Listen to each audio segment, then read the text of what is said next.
For those of you who don't know me, my name's Gerry Gould, and I started in the car business way back in 1979. That's right. I was reconditioning cars at Woodworth Chevrolet in Andover, Massachusetts when I got a call from my then girlfriend, and she happened to be pregnant. And I said to myself at that moment, I can't be reconditioning cars my whole life, so I got to do something different. It just so happens that my dad was running a Chrysler dealership up in Salem, New Hampshire. So I hopped on my Harley Davidson Sportster and rode up to my dad's dealership. Had a discussion with him, and I said, Dad, I got to start selling cars. I got to make a good living like you do. I mean, my dad was pretty cool. He wore that three-piece suit, all that jewelry, little handlebar mustache. He was a cool guy, man. Big guy, intimidating type of guy, but he was a good closer, man. And he gave me the job, and I'll never forget, first day I started, he had handed me a bunch of brochures and stuff and said, study the brochures. It was a Chrysler dealership, so I was selling Dodges, actually. And I studied the brochures, and I was working for Fitzgerald Hicks Dodge, and the 10 steps of selling spelt out Fitzgerald's last name. It started with F and ended with a D, and it was the 10 steps of sales. And I followed those 10 steps of sales, and I'll never forget, I got there on a Saturday, and I went into that meeting room, and there were a bunch of old guys in there. I mean, everybody 55, 60, 70 years old. They were old-time car guys, car dogs, man. And back then, you could smoke in the dealership, and they were smoking cigars and a pipe and cigarettes, and the room was all,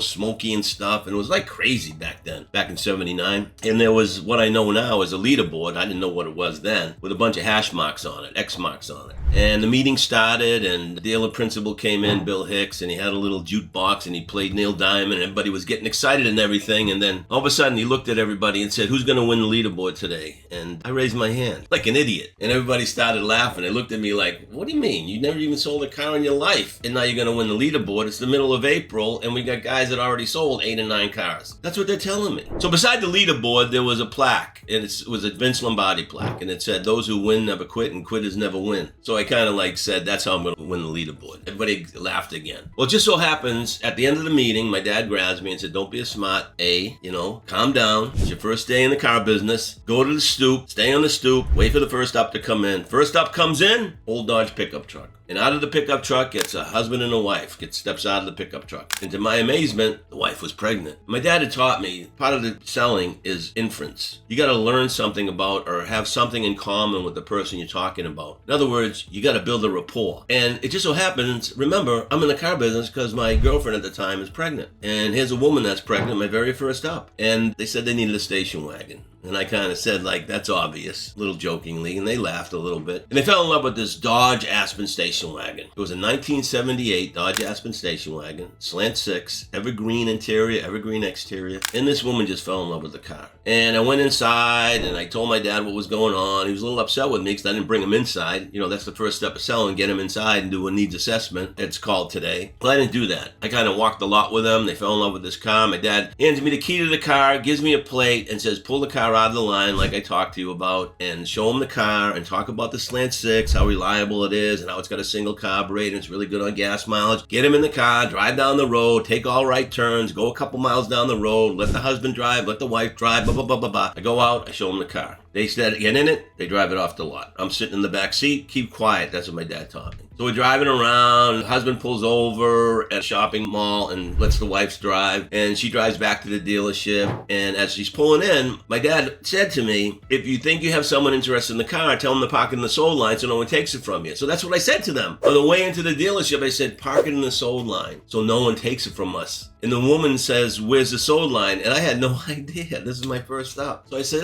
just park it next to your truck. So they parked it next to the truck. And I got to tell you something, man. They love this car. And my dad taught me, if they want it, all you got to do is find out if they want it. As a sales consultant, you got to get the customer to want the car. And the same thing happened to me when I got an F&I, too, later on in my career. If they want it, you got to sell it to them. But you got to find out if they want it. And you simply ask them, do you want it? People make fun of me when I walk into dealerships today. They walk up to me and go, hey, Gerry, do you want the car? Well, that was my line, man. Do you want the car? That sold me more cars than I could imagine because nothing else mattered. If they didn't want the car, what difference does it make? So I'd always ask them, do you want the car? It was that simple. They have all these sayings, all these trial clothes and stuff. Hey, I just went for the clothes. Do you want the car? So I asked them when they got out of the car, do you want the car? And the husband looked at me and goes, that all depends. Now, I knew what it all depended on, but I didn't elaborate on it. I said, okay, let's go and, let's go talk about the car. Let's go inside. Let me show you some numbers. Let's see if we can work this thing out. That's what I did. I said, I bet you're excited, want to go inside and see what the numbers look like. Because back then we didn't have Monroney stickers. We didn't have window stickers, okay? We didn't have buyer's guides and stuff like that. You could tell the car for anything you wanted to. So I sat him down at my desk. I went up to the podium where my dad was at the sales tower. And my dad explained to my dad what I had. And it was a 4 square. That's what it was. It was a black Sharpie marker because I don't even think they made green Sharpie markers back then. Now you use a blue Sharpie marker, green Sharpie marker. Never use a red Sharpie marker because we know what that means. Stop. Blue means, hey, I feel blue. Green means go, right? Okay, well, there's a black Sharpie marker. He does a 4 square. He says, these are the numbers. Stick them in front of the husband. Don't say anything. Say, these are the figures and wait for him to respond. I did just that. I put the figure, 4 square, right in front of him and said, these are the figures. He looked down at the figures, looked up at me and said, can you do any better? Now, my dad taught me, or said to me before I went and sat down, the minute he says something, just ask them if they want the car and then come and get me. So when the husband said to me, can you do any better? I immediately said, do you want the car?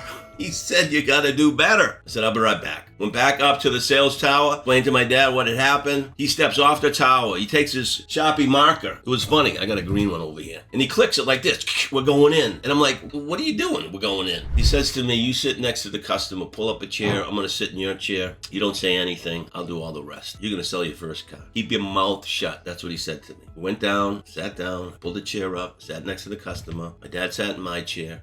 He takes the worksheet, the 4 square, puts it in front of the husband, and says, Gerry says you have some questions about the number. What questions do you have? And the husband says, can you do any better? I'd like you to do better. My father looks right at him and goes, do you want the car? I'll never forget it. My very first sale. The husband says, you got to do better. He turns to the wife, my dad does, and says, honey, do you want the car? And with a big smile, she goes, of course I want the car. My dad looked right at the husband and said, she really wants the car. Doesn't she deserve it? And that was it, man. My father took that Sharpie marker, handed it to the guy and said, you just need to sign this piece of paper and the car is yours. And that was it. That was my first sale. And I went on my career always asking people, do you want the car? I learned a long, long time ago when I first started in the car business, you got to make a friend. Building rapport. And that's how I sold a lot of cars. And I later went to work and opened up a used car lot with my dad in Lawrence, Massachusetts on the corner of South Union and Market Street. Dunkin' Donuts bought it off us. And then I left my dad and I went to work in retail again. I went to work for Ira Olds Toyota. Back then there was an Oldsmobile Toyota dealership. Just a standalone Olds Toyota dealership. And we became, while I was in that dealership, we became one of the number 1 Oldsmobile dealerships in the country. Seriously. Behind Ernie Bach, by the way. Come on down. If anybody's from Massachusetts or New England, they know that. Come on down, Ernie Bach. That was funny. I actually worked for Ernie Bach for 2 days. It was a long drive from Andover, Massachusetts all the way to Norwood. But anyways, I went to work for Ira and I became one of the top salesmen there. And I'll be honest with you, I wasn't a gross guy. I didn't make a lot of money on cars, but I sold a lot of cars. Because I was quick and fast. And you know what? Do you want the car? Do you want the car? Because that's all that matters. Do you want the car? And I sold a lot of cars. And I spent a lot of years with Ira, probably 5 or 6 years. And I wanted to become an F&I manager. And he said to me, you're really valuable on the floor. You sell a lot of cars. And we have enough F&I managers. And I kind of wanted to move into the F&I department because they were making a lot of money. And back then, 79, 80, 81, 82, 83, 84, F&I was the place to be. I mean, they ruled that dealership. They were the ones who said, deliver the car. They were the ones who set the tone in the payments and all that stuff. It was unbelievable. And that's where the expression, peel them off the ceiling came. They used to go in the F&I office and they used to offer 36 months, 42 months, and peel them off the ceiling. This is a fully loaded payment, fully protected payment. Oh, it was bad. But they were making a lot of money. And they were wearing real Armani suits, sporting real Rolex watches, driving the best demos. I wanted to be one of them. Really bad. So I made a deal with the devil. Sell the most cars and become an F&I manager. And I went out that month and I sold a lot of cars and I got my F&I manager. And it was all about attitude. That's what I was told. Ira told me it's all about attitude. That's why you're going to be a manager in my dealership, because you got attitude, kid. I'll never forget that. Ira was one of my mentors. And then later on, as I became an F&I manager, I had to get out of retail because my wife left me, and I had to get custody of my son, and I had to bring my son up as a single parent. That's a long story. That's another story. I left the retail business for 2 years and I went to work for a combined insurance company on the road selling the Little Giant.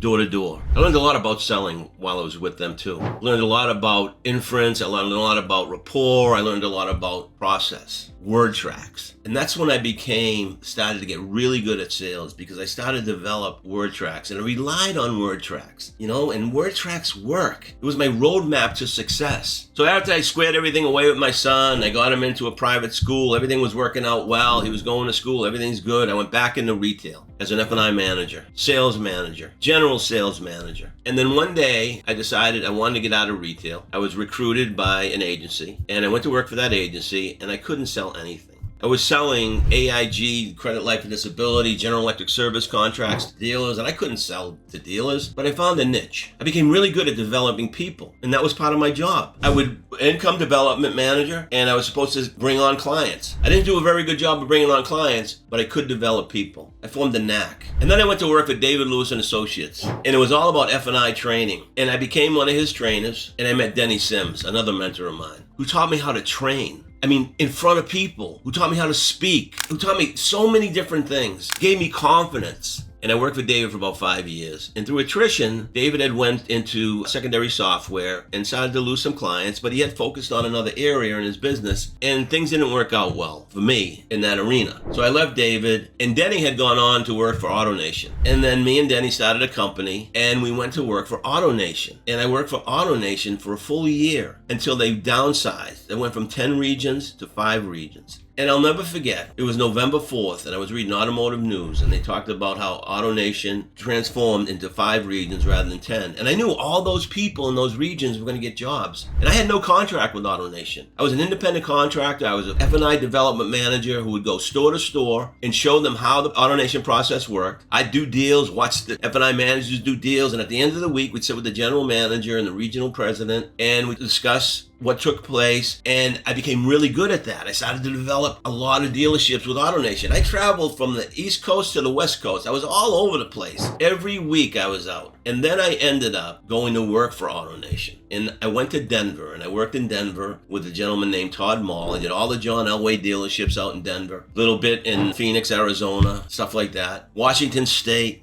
I was having a blast, but I missed New England. I missed the East Coast. I didn't really like Denver. So I made another deal with the devil. I said, Todd, I got to get back to the East Coast. And he said to me, give me 2 years, develop my region, and I'll make sure you get out to the East Coast. 22 months later, a position opened up in Florida. I'll never forget, I got on that plane from Denver, rode into Florida, and I interviewed with the regional president in Florida, and they hired me. And for 2 years, I worked as an F&I development manager in Florida. And then the opportunity came for me to become the regional F&I director for the state of Florida. And I did. So if you want to know where my career took off, it took off because every time there was an opportunity, the door opened, I walked through it. So never shut a door on an opportunity, especially if you want to advance. So I worked for AutoNation through the 2009 Cash for Clunkers, and I got demoted because my region didn't do well. After all, it was Florida, a regulated state. I was competing against the whole other country, all other 4 regions, 3 regions actually. I went down to 4 regions, and they ended up putting me in retail. And I'll be up front with you. I really didn't enjoy retail. I did that for probably about 6 months, and then I went to work for United Development Systems.